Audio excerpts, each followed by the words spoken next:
Hello, and welcome everyone to Influential Minds, an EEI International Conversation series. Today, EEI International Programs is excited to welcome Lori Garver, former Deputy Administrator of NASA. She joins us to discuss her book, Escaping Gravity, My Quest to Transform NASA and Launch a New Space Age.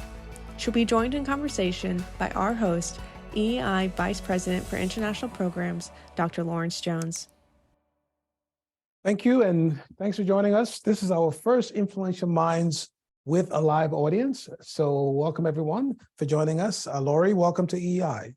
Thank you for having me. Great to be here. Well, listen, we have a lot to cover. First of all, congratulations on this very interesting book, Escaping Gravity.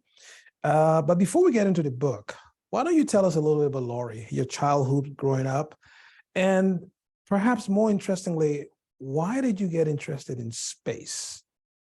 Sure. Well, it is a memoir, so I get into this a tiny bit. In the book, I was born and raised in mid-Michigan by a homemaker mother and father who was a teacher who became a stockbroker.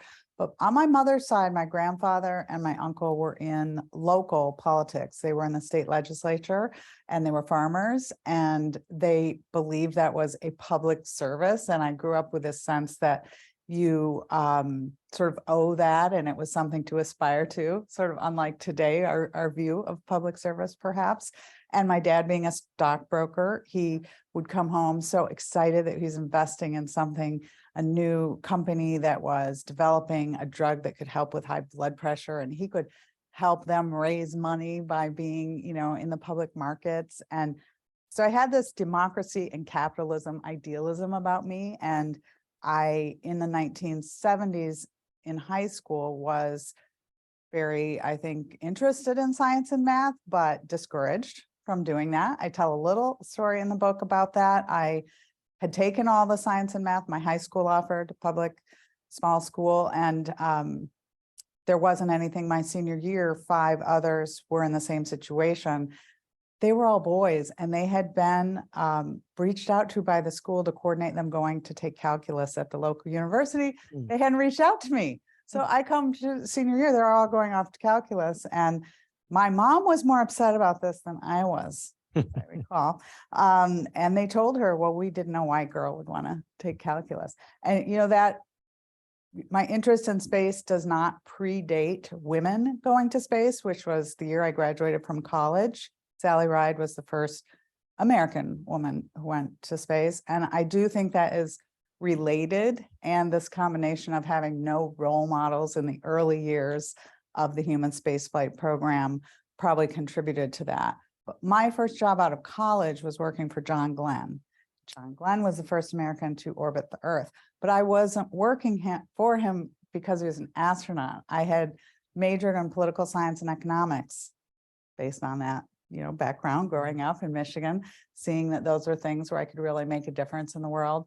And I moved to Washington, D.C., having never been here, because he was running against Ronald Reagan on that campaign. And well, if he had won, the nomination for president would have been. And I thought that from some of my international travel, Reagan had done a lot of, I think, harm to, by cutting foreign service and things like that. This is my 21-year-old ideological self.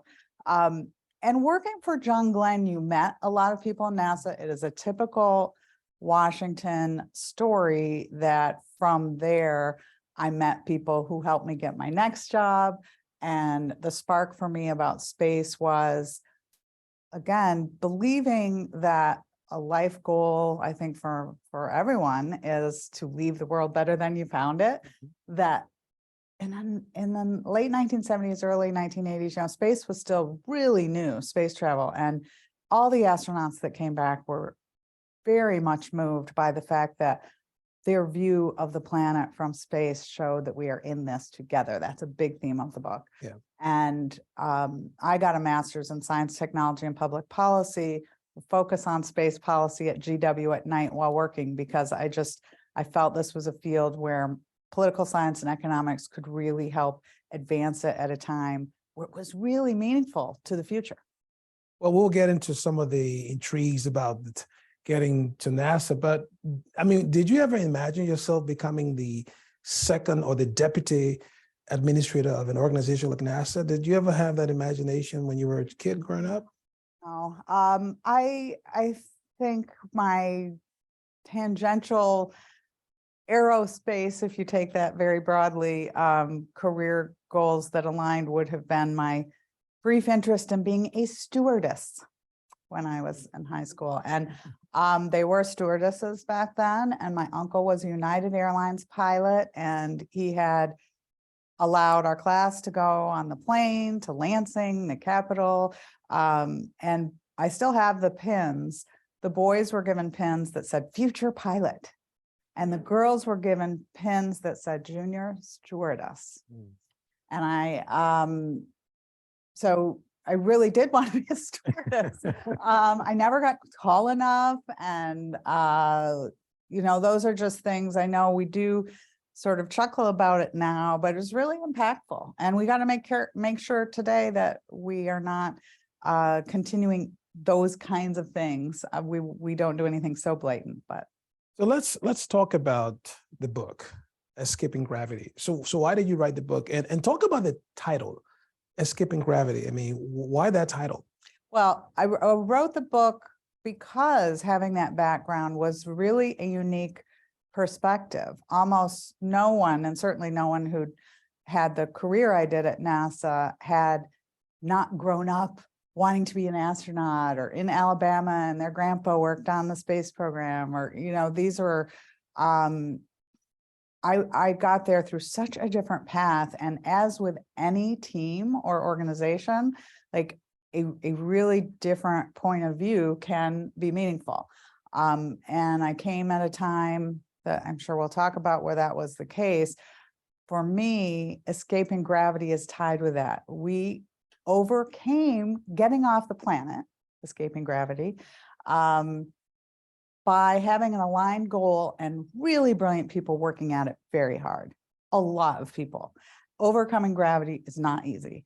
But we haven't overcome so many things on this planet because we haven't had that aligned goal. And I think that we have to escape the gravity of our situation, as I say in the book as well, which again, to me, is a lot about leadership, is a lot about having a common goal and recognizing that we are more similar than we are alike. I also named it Escaping Gravity because my son, who writes musicals, told me I could not call it Defying Gravity, the best song ever written for musical, in his view. So you then decide to take on a quest. And I was intrigued reading the book. Of all the quests one can take, why would you take on a quest to change a huge, complex organization like NASA? Why do you make that your? Well, most people only take on quests they think are really important, right? Meaningful. And this was really important. I think our nation's space program leads the world. We still are. We invest many more times what other countries are investing in space exploration. We have this unbelievable knowledge about our planet because of the space program. It has lifted up much of the technologies and science that we know today, discovering new things, and is inspiring to future younger generations. But it was broken. It was very, very broken. We had only accomplished really 2 human spaceflight programs since the 1960s. And if you think about in NASA's first decade, we'd gone to the moon. We'd learned to go to space. First one was 20 minutes, kept going to the moon, and then hard stop.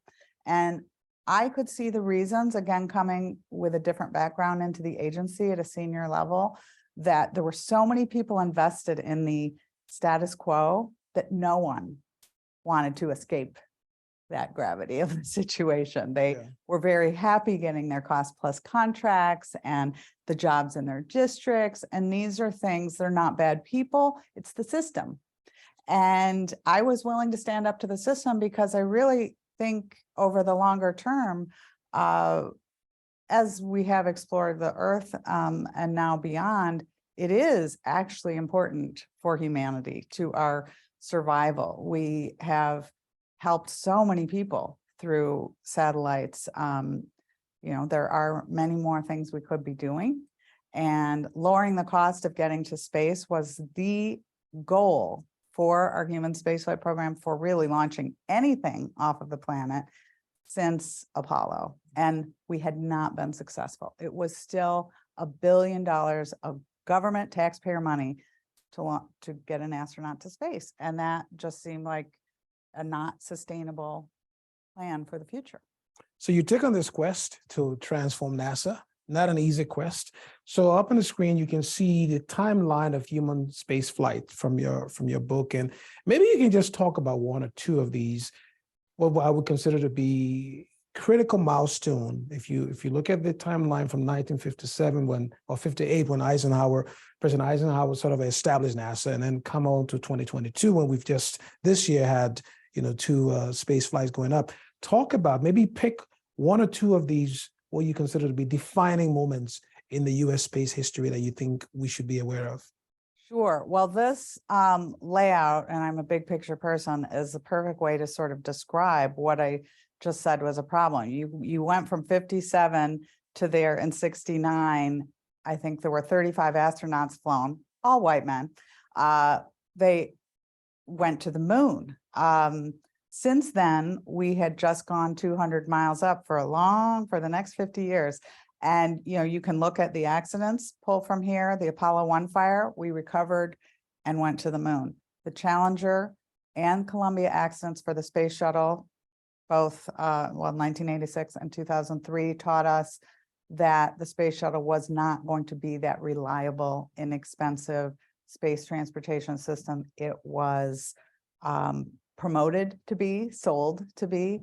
And then ultimately in that last column, it's that transition to utilizing the private sector in ways that they operate in the rest of the economy, instead of being a cost plus contractor where the government owns and operates the transportation system, transferring it to the private sector where the government buys services. Mm-hmm. And that was controversial, clearly, but now that it's happened, I think widely recognized as very positive. We are able to do things now that we weren't able to do in space because we've lowered the cost. That to me is a takeaway, and the key things that happen along the way in human space flight tended to be, difficult accidents that allowed us, sadly, that's not how you want to have change, to recognize it was important to make change. So we learned from the accidents. We've learned from some of the other things that occurred. And then in 2008, that's where the book actually begins. You have this interesting conversation with the then former presidential candidate, then President Obama. Talk about that conversation, because it seems to be that when you read the book, that conversation, in fact, the chapter is called Game Changer. So how did that conversation change your life? I mean, would you be sitting here today had it not been for that conversation? Probably not. And that is not the order in which I wrote the book. For any budding authors out there, I wrote it like, your life goes, it's a memoir. And the publisher said, we're going to need to bring some of that really interesting stuff up front to hook the reader. So we start with that conversation with, he was then candidate Obama, and I had been working for candidate Hillary Clinton, and I was not pleased that he had beat her in the primary. So it was June of 2008. His campaign did a marvelous job reaching out to the volunteers in the Clinton campaign. And I had been her space advisor, and we'd had debates with the Obama space advisor, and he was, shall we say, less well-versed on the space program than me, and that had been noted in articles and so forth. We are friends now. He says, don't ever make me do that. He was heading education, and he was put up to debate about space, and didn't go well for him. And the conversation, so I was not in a position where I was trying to sell myself to the candidate. Again, these are volunteer positions. I was still hurt, as I say in the book, by his candidate. Oh, you're likable enough, Hillary. And he said, your man, Ben Nelson, has been telling me we should keep the shuttle going. What do you think? And I had been introduced as, oh, this is the former space policy person for the Clinton campaign. And I said, I think you mean Bill Nelson. And no, I don't agree. And it was a little snotty, but he was still mad. So it was just, yeah, he's likable, whatever. No, I mean, of course, he has a presence, and it was very, I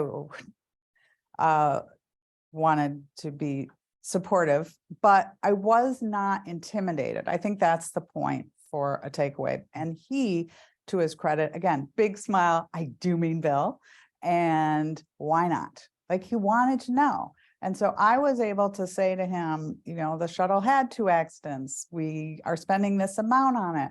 It's been 50 years since we've been launching people into space, and it's time to rationalize this process and have it be something that we can do more effectively and efficiently, utilizing the private sector, so NASA can do, the driving technology is more important thing. And he's exactly my age. We are from this generation where, NASA, many people thought at that time its best days were behind it. And he and I both agreed that's not what we wanted. And people have asked me a lot, well, what did he really want? Presidents, I met quite a few. I know you met quite a few. I've never met any that don't want NASA to be the best, drive the Americans to have the best space program. It's just a question of hiring people and trusting that they have that aligned goal. And he was open to the transformation that I outlined to him. He wanted reform. He knew it was too expensive. He knew we were going to have to fly with the Russians, and that's not, a long-term good plan. And a couple weeks later, I got a call from the transition team asking me to lead the NASA transition team if Obama were elected. Those work that you only, that's only public after the election if your candidate wins, but you are asked to pull the team together in advance. You start your work in advance, again, all volunteer. And then when he won, that was the day we showed up at NASA headquarters.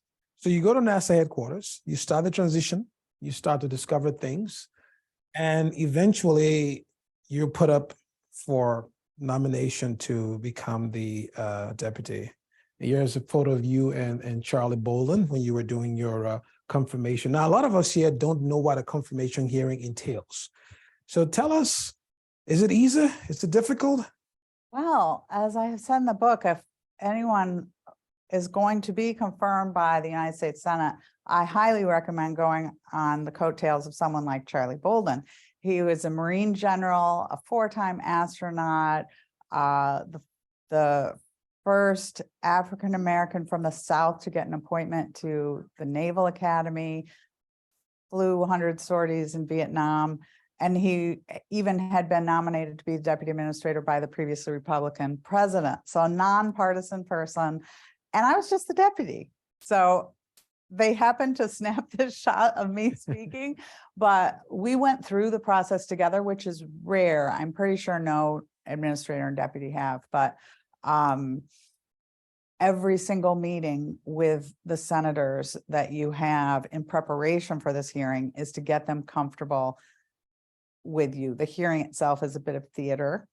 And if you don't have controversy, there's not lines in that play that are going to be negative, and we had no controversy. So our hearing took under an hour, I believe, and within a couple of days, Senator Bill Nelson put our names up for unanimous consent on the Senate floor, and they were passed. So I didn't have, we did not have the controversy that many others have. Sadly, the next NASA administrator candidate was a straight up partisan vote. He required the vice president to get him there. And that was, his name is Jim Bridenstine. He was the Trump nominee. Not a single Democrat, including Bill Nelson, voted for him. So Vice President Pence had to put him over at the top. Okay. So Lori, you got nominated, you're unanimously approved or confirmed. So now you're in NASA. So let's talk about NASA, this behemoth organization, and you're about to try to change it. It's almost like you're looking at what we discussed earlier today. It's like the laws of physics meeting the laws of politics. And thinking about NASA when you read the book, twists and turns. I don't want to get into everything in the book because I want people to read the book, but just talk about that whole dynamic of you trying to change such a big organization like NASA coming from outside. Talk about some of your scars. I mean, because you talk about them in the book, but for the audience, just talk about some of the challenges you encounter. Sure. Well, like any federal government agency, political appointees are, considered a little bit like outsiders, no matter what. I had worked at NASA in the 1990s, first not as a political appointee, but then moved into a politically appointed, not Senate confirmed position as head of policy. So I had a lot of friends in the agency. I thought I had a lot of friends in the aerospace community. And I guess I was surprised at the negative reaction to change. And the commercial crew was a program, again, transporting astronauts using the private sector, that fundamentally was the first thing that we had to address because the shuttle was going to be retiring. And you do sort of look at these things and you owe reports on the first 100 days for your goals, the first year, first term, et cetera. And so replacing the space shuttle was our top issue. So people always asked, would I do it differently again? Like, we should have perhaps brought up less controversial issues first. But I frankly didn't think this would be that controversial because the alternative was launching with the Russians. But it turned out NASA had gotten comfortable launching with the Russians and enjoyed their time in Star City. And I was, because Charlie Bolden wasn't really on board with this plan, seen as and was the biggest advocate for it, and therefore took the biggest hits. The astronaut corps, of course, didn't want to launch on something built by the likes of Elon Musk, and they were competing to have the ability to do this with others, and Boeing actually won a contract as well. But I think the main thing beyond the stories was the status quo in Washington doesn't want to change. Again, these are jobs. The members of Congress really felt very strongly that we should do things the same way, and pointing out that that hadn't gotten us very far very fast. These are the same people who complain. They haven't been allowed to do more, but their big complaint was mainly to say we just want more money. But NASA is today a $25 billion agency. There's really plenty of money if you prioritize and do things most efficiently. So the pushback against me and these ideas came from, I used to say sometimes, the calls coming from inside the house, the NASA people. And then the Hill, which was fed by the aerospace industry lobbyists who understandably wanted to keep these jobs. Competition means you don't know for sure you're going to win it. And you can't say precisely which states these workers, which districts they will be in. And that alone, I think, made it controversial. So Lori, I think in the book, when you talk about space pirates, you see one of the space pirates who came in and disrupted things.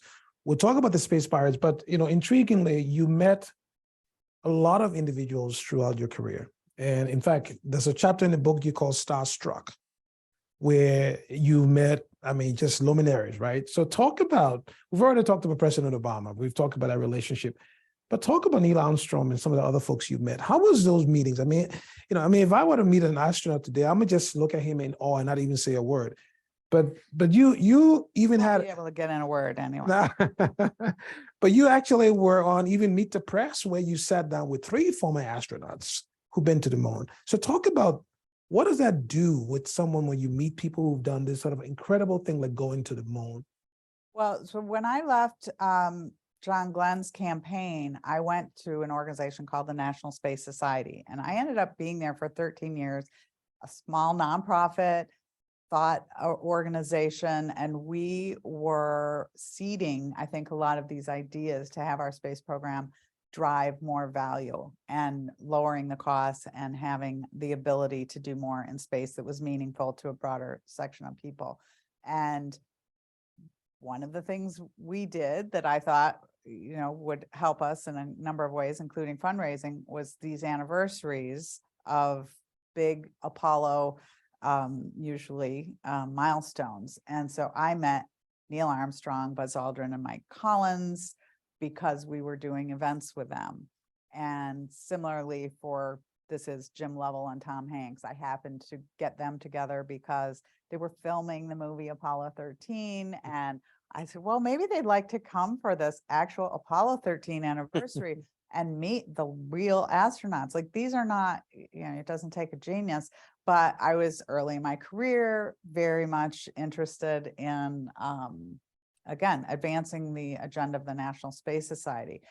Having then met a lot of those people, I guess I became less hesitant to speak in front of them and so forth. Neil, Mike, and Buzz came in for one of the anniversaries when I was at NASA in the 90s, and we brought a moon rock to President Clinton, for instance. Well, the NASA people are like, oh, that's so stupid. No, I'm like, no, I think a moon rock would be a good idea. He loved the moon rock. He talked about it in, he'd be having, world leaders and for perspective, think about this rock. Neil Armstrong gave this to me. Like, just having, again, a bigger picture where engineers like, oh, that's dumb. Being on Meet the Press with Neil Armstrong, Buzz Aldrin, and Mike Collins, I wasn't even 40 years old. I'm at NASA. I come in that morning. The head of NASA was supposed to be on it with them. And he said,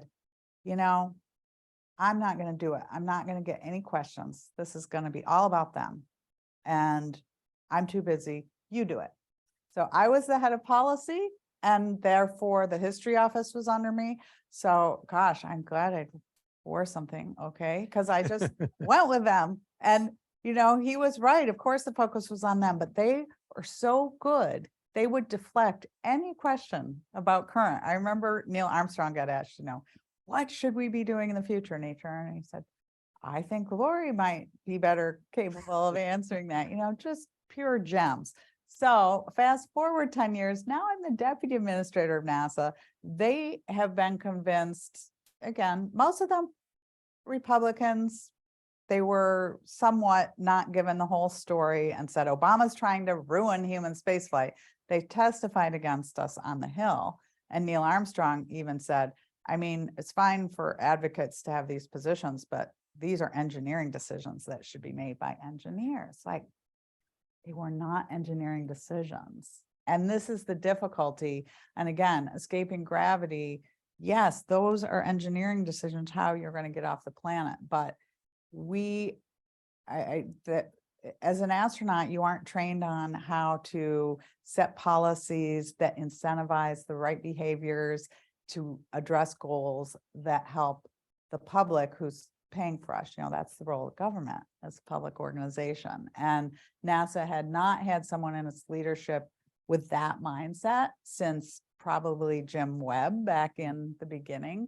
And he was very close with the president, and he was head of NASA, and he could help shape the program.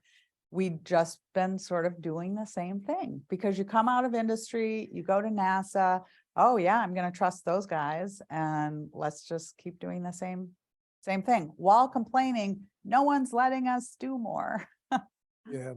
So you talk about, the issues with the brass, right? So you talk about the astronauts, you had the politicians, you had everybody coming for Lori, right? You were in trouble, but you still stood, you stood against the force, if you may. In fact, there's a whole section in the book called The Force, where you talk about some of those challenges. But I want to take a few questions from the audience. But before I do that, let's just talk about risk, right? So you actually were planning to go to space, and tell us about the whole process of going through all the psychological and physiological tests. I want to go to space too, but I can't do what you did. So talk about the process. How difficult is it to get ready to go to space? Well, this is under the chapter risky business, and you have to get the book to understand how I got in this position, but I'm training for space in Russia. Mhm. And spoiler alert, so is Lance Bass from the boy band In Sync. So that's a fun part. This is most people's favorite chapter. And I was 40. I turned 40 the day Lance and I both did the centrifuge test, which in Russia, they have you do up to 8 Gs, which is unsettling, the spinning ball. And I say in the book, I really, as much as I got through the medical certification, not trained to fully go to space, but I was really not great at it. There's one explanation. There's a spinning chair that is to test your vestibular system. And I do think when you're younger, like I was the person who loved every carnival ride and roller coaster and even the teacups, but at 40, less so. And you're hooked up to sensors that tell the doctors how you're reacting to this. And they pulled me off the chair after not too long because they could tell I was going to vomit. And you only get 2 chances to pass these tests. And they say if you vomit on the first one, that as soon as you start the next one, it'll just trigger that. I got a lot of good advice from the doctors in Russia, many who were women, and from some of my astronaut friends about using biofeedback, and managed to pass these tests, even though, as I said, I would not have been the best astronaut in the physiological sense.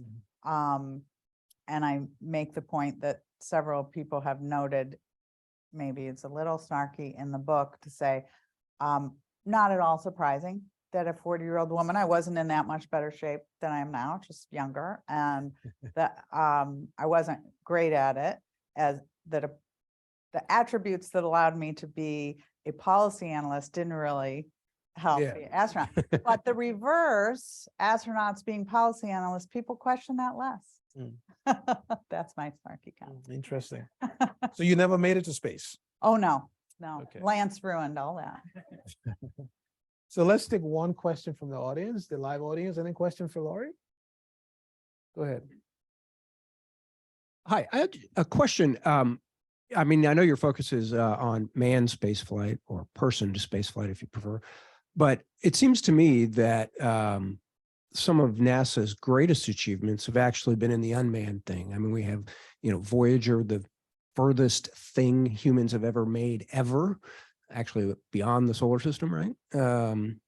And Orion just went around the moon on remote control. How, in terms of the desire to be cost effective and obviously safe, what are your thoughts on more, remote unmanned space travel?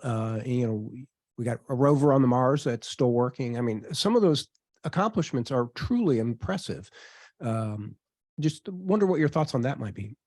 Yes, I do. While the book starts with Game Changer as a chapter, the prologue is about being at JPL when the Mars Curiosity mission landed, and I'm a huge supporter of robotic space flight. And I believe, so NASA's budget, as I talk about in the book, about half goes to human space flight, and that other half that's not on overhead goes to robotic, whether it's Webb telescope, which was an $11 billion program. The Mars missions are also expensive and often cost more than we say they will. But obviously the scientific return is higher per dollar. You mentioned Orion. Yes, there's no crew in it now, but it was built for crew. The whole point was to put people in it the next time, and we'll do that, and then they'll go to the moon. And I think that there maybe is a good example right now. I don't think many people are paying too much attention to that, and I think when astronauts are on it, they will. NASA feels this way, and we're getting somewhat out of it because they're Hubble broke through, Webb broke through, the Mars missions, I think DART, the asteroid mission recently. And this is part of my view that the whole of NASA shouldn't be just focused on a couple of people going to space. And that if your value proposition, which is the name of the last chapter, is more broad, you really would see a different prioritization. And for me, the punchline is, we've learned about planet Earth because we went to space. And those are all robotic missions. And about 80% of the knowledge we have about the interaction of the land, ocean, atmosphere, and ice that forms our climate mapping comes from satellites, validated by in situ research. So it's fundamental, and I would change the balance. Lowering the cost to get things to orbit allows you to do more of all of it, and that was a focus. Of course, again, publishing a little, they kept wanting to hear about human spaceflight. This was a much longer book and a different story to begin with, because for the Obama administration especially, our priorities were earth science, driving space technology. He loved the robotic Mars missions and Webb. No, these things were never controversial funding wise. I'll say that, because I mean, if you're doing them and they're successful, of course, we've had some that haven't been, people tend to be quite forgiving of cost overruns. Interesting. So let's talk a little bit about human space flights, right? And in the book, there's a chapter called the Rise of the Rocketeers. And there are three of them. I guess the three main Rocketeers, SpaceX, Blue Origin, and Virgin Galactic. Obviously, it's SpaceX, it's Elon. And there you are in the picture with Bezos, and then there with Richard Branson. So tell me about these three individuals. They're all special, so to speak. What's unique about them, each of them, and what did you learn from your engagement with them? Because you spent a lot of time with them as they were all trying to sort of get their rockets up and work with NASA. So tell us about them. Sure. I do talk about them in the book, and I say some things that probably they don't all love. Richard Branson gave me a blurb for the book. The others did not. I'll just say that. Elon, there's a statement on the book from him, but he said it when I left NASA and has tweeted about it. Being billionaires, and Elon and Jeff are uniquely hundreds of billionaires, as I say in the book, like it's hard to even relate to someone who wants to amass that kind of fortune. And I do think, they're both geniuses in their own way. I have spent time with them, private meals with them, and our relationship has always been, I was in a senior position in government, and they, I didn't really get to know them personally. This was, let's talk about how we can help advance the space program. But I do have one exchange with Elon. I'll quickly say it is in the book. My son had just graduated from college. Elon had an event in Washington. His staff had asked me to come talk to him privately. I said, well, I'm here with my son. I had left NASA at this point, just the year before. So again, not just honoring him maybe as others might. And they said, oh, you can bring him. So I introduced him the week after he graduated from college to Elon, and we're talking about the spacecraft where he's not going to need astronauts because he doesn't need a stick. And I'm at this point at the Airline Pilots Union. And I said, well, I want to have your pilots come join the union, just like yank his chain. And, oh, we don't need pilots and everything. Anyway, he asked my son what his major was. He says, music. There's another thing that's just going to be automated. We're not going to need composers anymore because he's a music composition. Well, being my son, he stood up to him and said, oh, I disagree. And he's given him things that humans writing music makes a difference. And Elon says, we can write all that into the software. Not going to matter. We don't need it. So Wes, my son, said, we sometimes I believe evoke the memory or, the view of who it is who's written the music when we're listening to it. I mean, would a Dylan song be a Dylan song if we didn't know Bob Dylan wrote it? To which Elon stopped and thought for a second, said, I think you're right. So this for our family is the day, and my point being, he could at least back then change his mind on something, given new data. Yeah. And I do think, like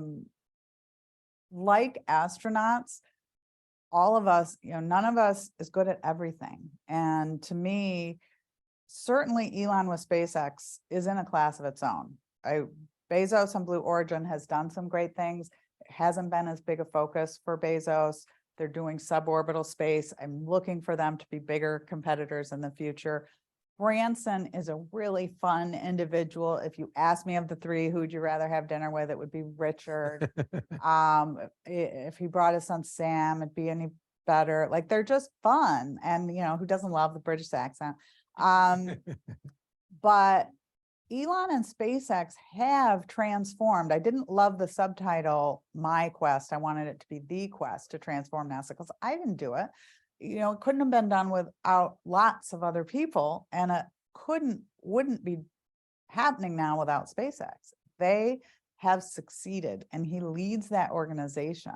I was there a few weeks ago speaking to employees about the book. They have 10,000 plus employees. And, the Elon thing can be a distraction, but it as a company is truly making some real contributions. That's great. So you spend time with the Rocketeers, and now you're spending time with us. So let's see, there's another question for Sandra. Talk about influential minds. Wow. This is not only have you, I think, created a legacy, but you've broken some of those important ceilings that we all are familiar with. I'm curious, though, about your, you mentioned the impact or the work ahead regarding our climate and the crisis of climate change. What's your view about where we're headed with that? Can space exploration contribute to fixing some of the challenges? I believe it does and can more. I think, like a lot of other problems, this one is inherently global, of course, but leadership is critical, and aligning people's visions around the goals. And so we in the US, because of fake news and a lot of reasons, don't have that, truly aligned vision. If you go to other countries that do, you see the difference. Land in Amsterdam, you're picked up by a Tesla. Like for Uber, well, it's because their government has decided that only electric vehicles are allowed to pick people up at the airport. Okay, that's pretty clear. Your goals aligned, you can make those things happen. NASA helps us, satellites help us understand what's happening, measure it, monitor it. And of course, that is meaningful for making any changes. We have the potential now, and we're just starting to measure greenhouse gas emissions from satellites. When you can do that, and we in Earthrise, an organization I'm working with now, we're able to get real-time greenhouse gas emission maps of the planet to Envoy Kerry as he went to China in his first time, to show you cannot hide from us. And of course, it's not just satellite data now, because you can use machine learning and these analytical tools that can show you when you get this signature, that's where it is around the world. So we have maps of our own power plants, for instance. We can find methane leaks because that signature shows up with the satellite data. Those are things that can be really helpful, of course, to validate treaties or to verify any sort of monetization mechanism we might have for managing carbon or methane emissions. These are things that, if we had a truly aligned purpose of solving this. Space is just one pretty big piece. And I have thought a program that I would love to see, since NASA does have this data and this information, but other parts of the world need it. Like I would speak at the UN and there'd be people saying, well, that's great, you have this data, but we know nothing of that. And our, lands are either suffering from drought or being overcome by flooding. And we at NASA could have a type of Peace Corps, a climate corps, a NASA climate corps, where individuals who are trained to read these maps can go around the world and work with local leaders about how to develop resiliency programs, how to do things for forestation, and all the kinds of science that we now know can address this. We're just not doing it. It's not a question of anymore. We don't know what to do. We do. So this is really, I think satellite data has been shown that people do trust it. It's real. NASA is an agency they trust, and that's pretty important right now. We have quite a few more questions to cover, Lori, but let me see. Do we have any questions from in the chat box? And then we'll come back to the live audience. Online, William Hederman says, it strikes me that NASA's original contractors have a lot in common with electric utilities. They had developed good, profitable arrangements with a government agency. The private space companies are the disruptors. What might the utilities learn from the transition at NASA and space for our transition to sustainability, escaping the regulatory rut? Yeah, I think that's true. I hadn't thought about it too much until we talked earlier today. For me, and I make these connections in the epilogue of the book, Beyond Space, there are many industries that evolve like this. Again, that's just the system of that perpetual status quo, and people are making money, have relationships, want to keep it. But the best companies, and you think about the digital age, going from an IBM to a Mac, or even how Microsoft influenced this. IBM didn't go away, they got better. So those companies that are able to transition and less stuck will be more successful in the future. Change is the only constant. We know this, but we inherently don't like change. And I think for the regulatory environment, NASA is not a regulatory agency, but it's similar issues that you're doing things based on the past. And it's sometimes, typically, as technologies advance, and I'm sure this is the case with utilities, we have more that predates the governance and regulations and laws. And so I think, again, if you're someone with a different perspective, being able to come in and show we're not against you, you can be a part of these changes. And ideally, people in government will have a vision that should be articulated better about the goal, the purpose. It isn't, we call it a giant self-licking ice cream cone at NASA, or it could be anywhere. It's to serve the purpose, and the more broad purpose, certainly for utilities and the electric, can make such a positive difference to people. Keeping that in mind, I think, has to help understand this isn't about me. This isn't about me wanting to keep my job even sometimes, or this isn't about I wrote this regulation and I think it's perfect. You really need more diverse teams. You need people with different perspectives to come in and show that, and you need leaders to keep that end state in mind. Let's take one last question from the audience. Thank you. So you've actually touched on what I was going to ask a little bit, but I think I can frame it a little differently. I really like the theme that you have been very gracefully dancing around of having to work with people who are extraordinary, but also challenging. And I particularly liked the observation that sometimes even very, very smart people can't tell the difference between an engineering question and a political question. As the leader of a huge organization that hires tons and tons of people, how do you balance the need for that scientific and engineering and mathematical expertise with the need for folks who have that political savvy and sort of human understanding that doesn't always come from the engineering section. No offense to any engineers. Yes, that is another take on it. And I'll, for one, I've also danced around this. I wasn't leading it. I was number 2. And so if, things probably I would have done differently. For leadership positions, it's really important that you have a shared vision. And sometimes the best engineer knows that, and inherently, my dad is a stockbroker. They tried to promote him to manager a bunch of times because he was a successful stockbroker. He's like, oh, I'd be a terrible manager. I'm good at selling stocks. And like most people can't sort of self-regulate like that. I want to, be in the next position.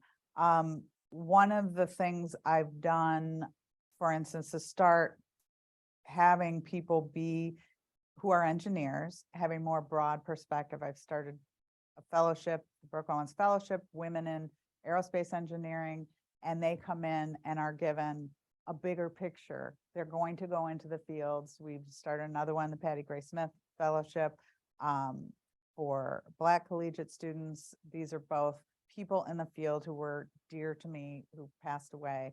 And I think a lot of times I say, you wouldn't let me fly a space shuttle without training. You wouldn't let me design a rocket engine. You shouldn't really be doing policy without training either. And that doesn't mean you don't have views.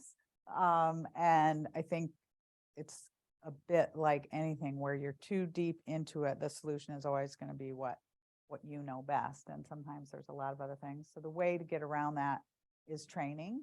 I think promoting people in leadership positions, they have to have that because they're going to be leading people in a broad array. It was always shocking to me that people would say, oh, you are not an engineer. Well, I'm also not an astrobiologist, or I'm also not an astronomer. Like NASA is made up of 100 different skilled people. And as a leader, you cannot be all of them. But the people who we hired, it was always important to me, they could come, they could explain anything.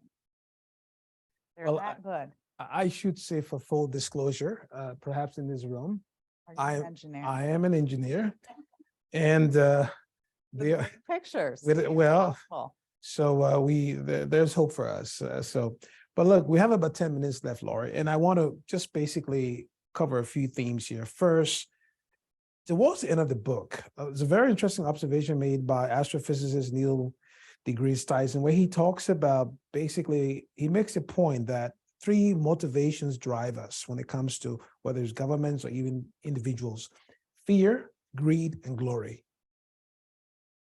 Talk about that briefly in the context of NASA, but expand the conversation so that we listening can see that even as human beings, as individuals, those motivations affect the judgments we make. And how can we as individuals don't get trapped into making decisions about our lives, simply looking at those 3 things: fear, greed, and glory? Sure. And related to the last question, there are exceptions to people who are deep into the science and knowledgeable who also have a big picture. Neil deGrasse Tyson is one of them, and I had known him for years, and I'd heard him talk about this for years. And historically, he would look at things like the pyramids, or when Queen Isabella sent the ships. Fear, greed, and glory, that drives, and in his examples, these were societies, government, public spending on things. And Apollo is, in this part of his talk, really filled all 3. We were afraid of the Russians beating us. We knew it would advance technologies that would help us economically, and what could be more glorious.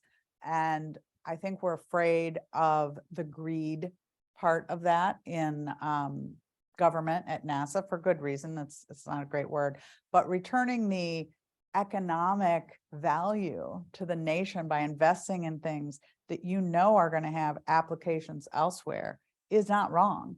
That is a fundamental role of what we do in the public service. So I I think the fear element ideally shouldn't be, hopefully in the future, competition with other Earthlings, but potentially an incoming asteroid. One of the things we did robotically was invest in these technologies that have now manifested in the DART mission, but also just detection. We know that we can probably engineer a way out of a killer asteroid headed toward Earth if we have the capability to see it within the time frame where we can do something about it. This was a project we called, becoming smarter than the dinosaurs.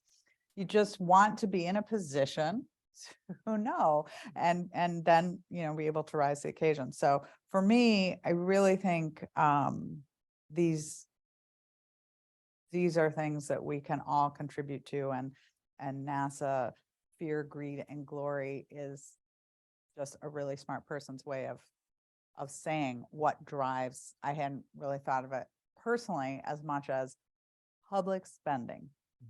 And the great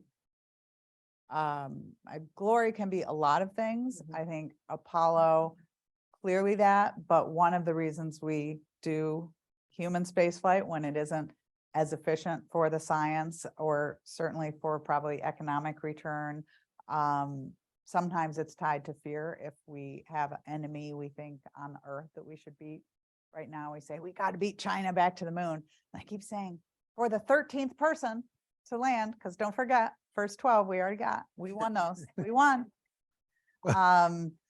Yeah, they love that. Yeah, no, I think so. The reason I extended it to humans or individual, because at the end of the day, these institutions are made of human beings, right? So yes, it's the institutions, but we're in the institutions who make those decisions. So we, to some extent, if your greed is for yourself or to glorify yourself, it might not be, setting up the whole program to be helpful to the country. That's true. Trying to just push the argument a little bit. So just two quick questions to wrap up here. So one, and I'll kind of try to frame it in sort of a broader context here. You've been a public servant for a long time. In fact, you work with kids, you have a non-for-profit, you're involved in a whole different things. So how do we get the next generation of public servants? Because the idea is, when I travel around the world, and you do yourself, people talk about government and say, I don't want to work for government. But if nobody good wants to work for government, then you get the government you end up with, right? So how do we get more Lori Garvers coming into the government to make change? But not just changing governments, even the private sector needs to sometimes change, right? So how do we get the next generation of leaders to serve the public? Well, I'm hopeful the next generation, as they think about, again, the goals, we are more alike than we are different. And public service still is a place where you can make a great impact. And I think, again, role models, having people, which we are trying to do all the time, I know, in government, share what it is they have been able to do. Astronauts are really a part of this for NASA, because a huge amount of people still want to grow up to be astronauts. There may be one or two in this room, but we have, I think, a sense in this country, a little bit of mistrust for government leaders. So part of this is also on government leaders to establish trust, be more transparent.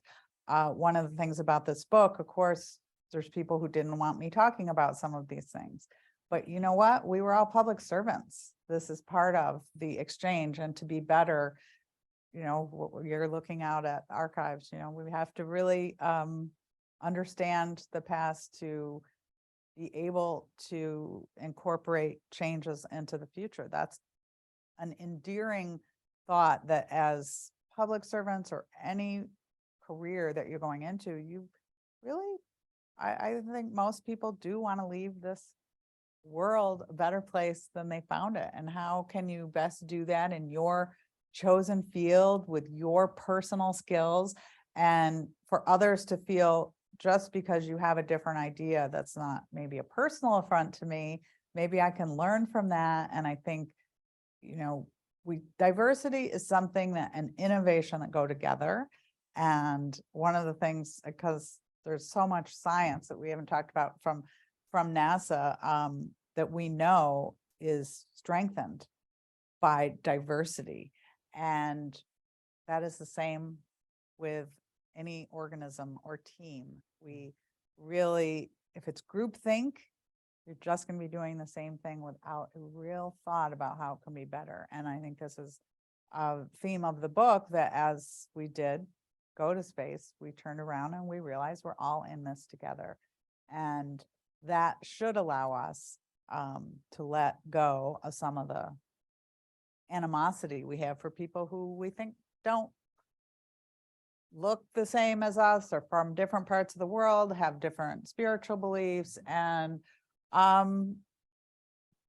maybe as things become more clear that we are limiting future generations in the future, we will see that we need to come up with some better solutions. So before I ask my last question, this happens to me all the time. You say something and you prop a question in my mind. So let me just ask one quick question. So you've talked a lot about the private sector, the public sector, and government. You've worked in all spaces. So what did you discover that's unique about each of them? And what's common in terms of change, in terms of skipping gravity? Right? We have gravity at NASA, we have gravity at all organizations, right? Including, I'm sure we have gravity at EI. So how do we learn from those different sectors you've worked in? What can you say to sort of a point to how you escape gravity in your respective organizations? Well, I think that, for one, going to different sectors is really positive, because they all have to work together well. And if you're in one your whole career, you can never really know how to work with another. And I've worked in nonprofits for a good chunk of both the Airline Pilots Union and the National Space Society. And those, more like EEI, I think, where you can really keep that big picture goal in mind, because that's your whole purpose, right? You're not there to make money. You are there to advance something positive. That's the point. And coming from that to the government was easy for me, because then the government, oh my gosh, our constituency, it's taxpayers. How is that helping our constituency? I think in each you have to keep that in mind. So for the private sector, I understand you're working for shareholders. I'm on some corporate boards. That's your fiduciary responsibility. Working to do that in ways that are ethical is, of course, in all sectors, critical. But I do think keeping a goal in your mind of the unique customer you serve can really be helping you to be successful, helping you to understand those you work with maybe have a different end state goal, and how does that interact for you to, again, the private sector is really working in the space field to reach government goals, yet they'd sort of rather just make money. So to me, that responsibility falls on the government to say, oh, here's how we're going to do it, because keep in mind, their duty is to their shareholder. So they're not wrong for doing that. You just have to incentivize your contracts, your way of working on them, that they do that in a way that advances the public goal. Yeah, get the incentives right. Yeah. All right, so I promise you, this is my last Okay. question, consisting of two questions, right? Actually. Yeah, of course. So the last question, and I think the last question shows an image of you here with the with your photo being revealed at NASA. There you are. Surprise. Ray did a good job. He found all these pictures. So let's talk about your legacy. And what do you want it to be? But before then, what excites you about the future of space? And then tell us about your legacy.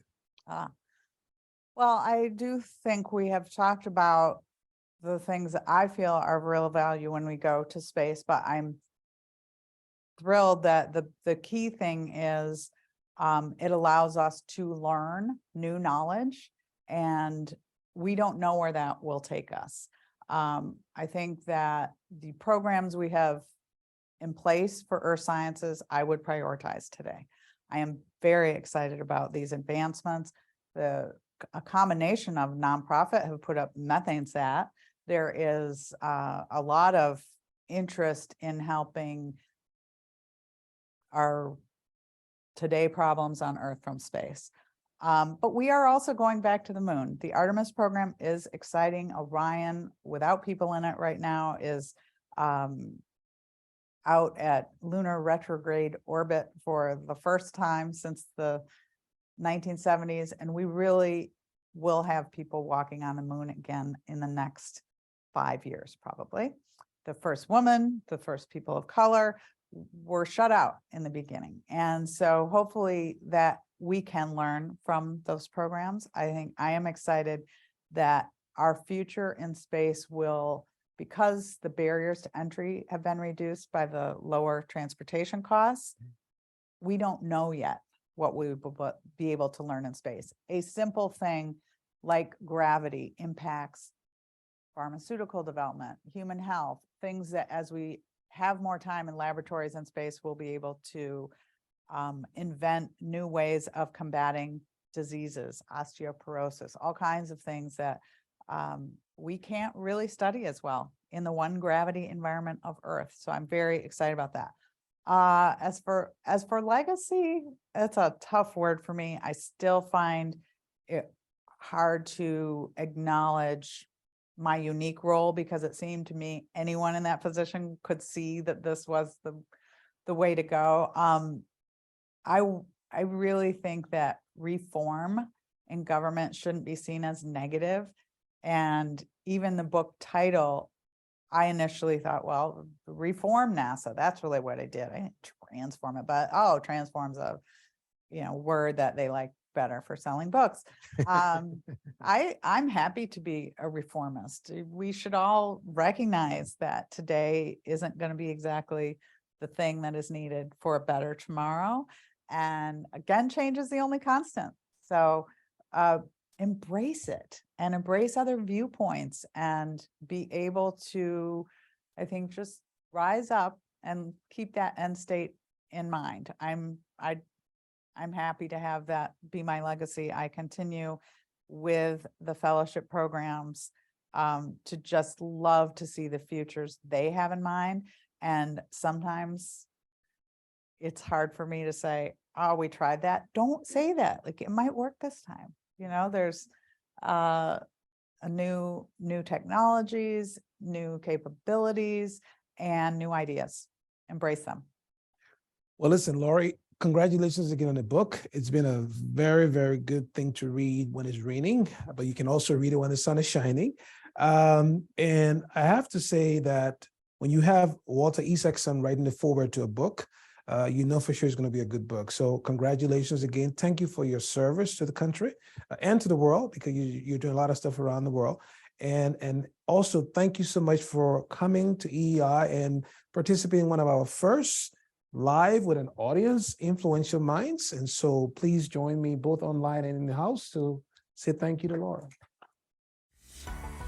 Thank you, Lori, for sharing these insights with us. And thank you, everyone, for joining today's episode of Influential Minds. We will be sending out a Zoom recording to all attendees, and it will be uploaded to our YouTube channel at a later date, where you can also find recordings from other past conversations and webinars.